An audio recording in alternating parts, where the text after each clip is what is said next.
So, hello everyone, myself Gaurangi Kushwa and I am an intern at Lexis and Company.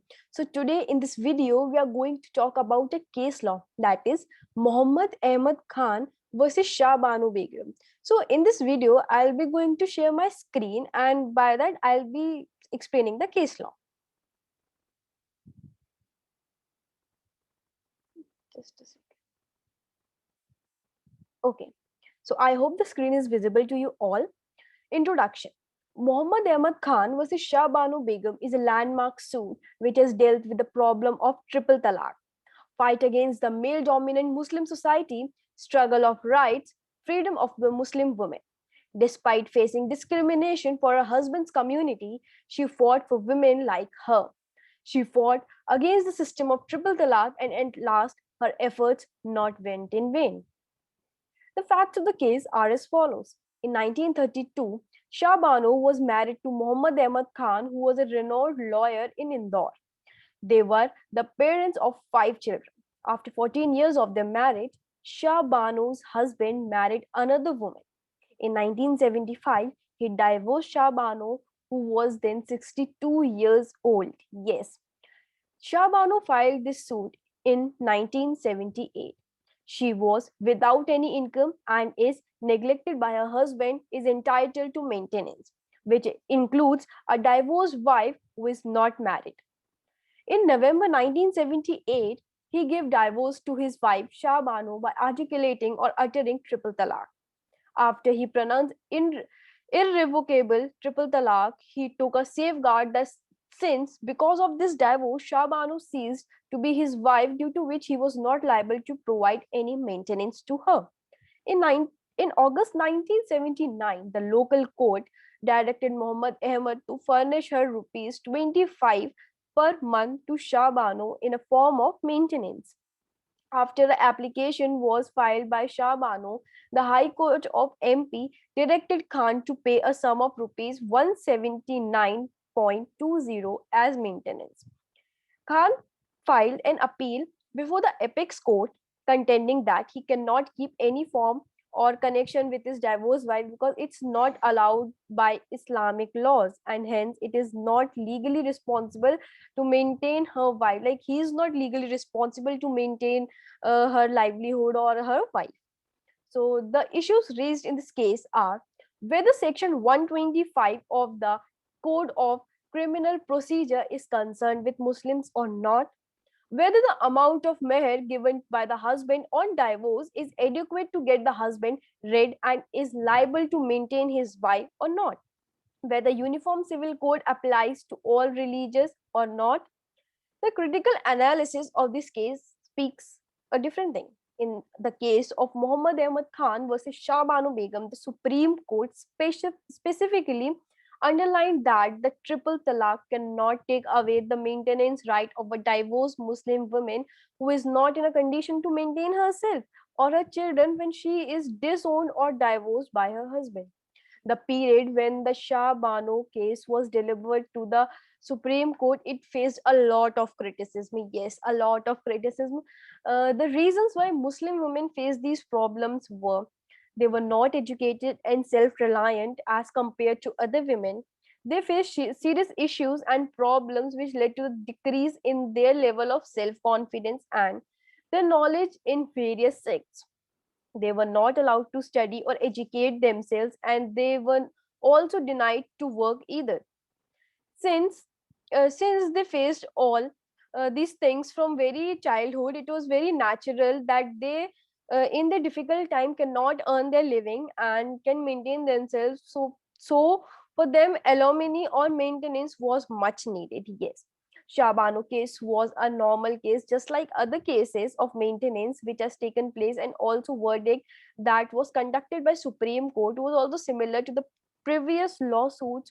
But the two naked truths that was witnessed are: firstly, spirituality of religion personal laws was criticized, and then it was questioned whether uniform civil code is applied to all religion and their followers.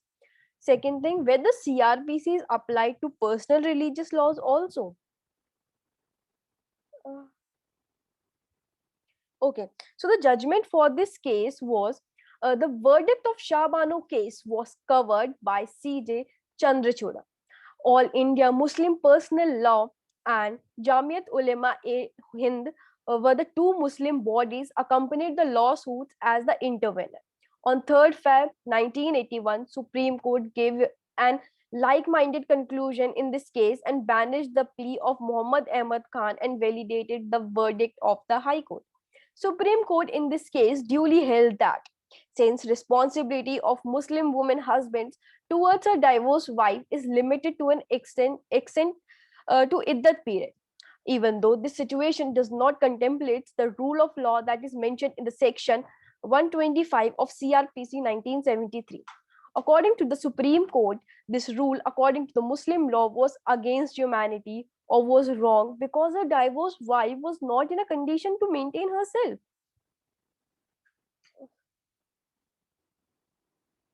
Yeah. Thus, at the end, after very long procedure, court finally concluded that the husband is legally liable. Liability will come to an end if divorced wife is competent to maintain herself. But the situation will be reserved in the case when wife is not able in a condition to a financial maintenance of herself after the iddat period. She will be entitled to receive maintenance or alimony under section 125 of CRPC. So this led to a formation of an act that was Muslim Women Act 1986, also known as Protection of Rights on Divorce. This judgment given in the Shah Bano case criticized among Muslims, and according to them, this decision was in conflict with the rules of Quran and Islamic laws. So the Parliament of India in 1986 decided to enact Muslim Women Act 1986. The main objective of this act was to protect the rights of the divorced Muslim women or to those who have got divorced from their husbands. According to this act, Muslim divorced women should be entitled to adequate and reasonable amount of maintenance till the death of iddat period. When a divorced Muslim maintains a born child by her any time before after the divorce, the husband is under legal obligation to provide a certain amount of maintenance for the child to a period of 2 years from the birth of a child. The woman is also authorized to obtain meher or dower and receive back all the properties or estates which is provided to her by her parents, friends, relatives, husband or husband's friend. If such advantages are not received by Muslim women from a former husband, she can apply to magistrate for ordering him to provide her with the maintenance or amount of meher or dower or her estate or the properties. So moving to the conclusion of this video, this was the case of a triple talaq verdict, which according to me was a historic verdict as it maintains the truth and faith of the people in the judiciary as in the case. Justice and equality has overcome religion. According to me, this lawsuit was milestone in judiciary as it was courageous, bold, impartial, and unique decision. This judgment has marked the importance of maintenance which should be provided to the divorced Muslim women who are not in the condition to earn and maintain themselves.